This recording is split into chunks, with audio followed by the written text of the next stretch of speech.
Mosaïque FM.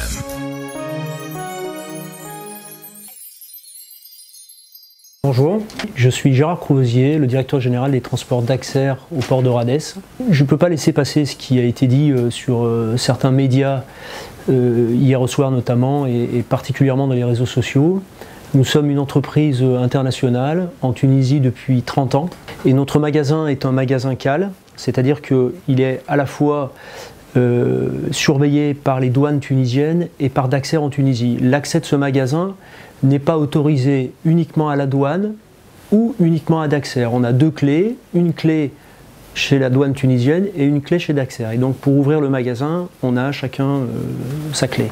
Voilà, donc c'était une chose importante, c'est qu'on n'est pas un magasin de contrebande, on est un magasin CAL officiel sur le port de Radès. Alors ce qui s'est passé, probablement aujourd'hui, je n'ai pas de certitude parce que je n'étais pas sur place au moment où ça s'est passé, mais il y a une enquête en cours à la fois judiciaire et en même temps une enquête de notre compagnie d'assurance.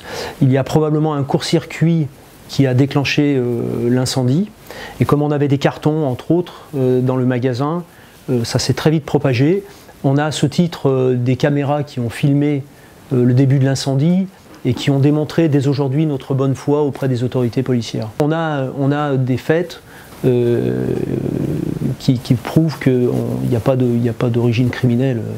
Ça a été filmé par nos caméras et en même temps par une de nos personnes qui a filmé le début d'incendie. D'accord.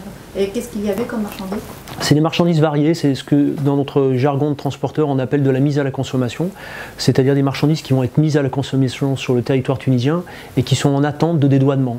Donc entre autres par exemple des chaussures de sport, des filtres pour voitures, des pièces industrielles et des choses très variées. Malheureusement on est en cours aujourd'hui avec les autorités douanières de faire un inventaire de ce qui reste. Par déduction, nous pourrons déterminer et définir le matériel qui a été endommagé et complètement détérioré d'ailleurs. Donc on leur a donné accès, et c'est ce qu'ils voulaient surtout, à nos caméras de surveillance, et puis ils ont auditionné le personnel qui était présent au moment. Bon, ils semblaient satisfaits de ce qu'ils avaient vu et entendu. La police scientifique s'est déplacée dès hier après-midi, sur instruction, semble-t-il, du cabinet du Premier ministre, pour faire une enquête judiciaire. Et les autorités tunisiennes policières sont revenues ce matin pour consulter les vidéos et auditionner le personnel de Daxer qui était présent au moment des fêtes. Bon, je ne sais pas, peut-être la mauvaise réputation du port et des entrepôts sous douane, je ne sais pas. Peut-être aussi la coïncidence de la présence de Youssef Chahed au moment de notre incendie. Mais il n'y a vraiment aucune raison.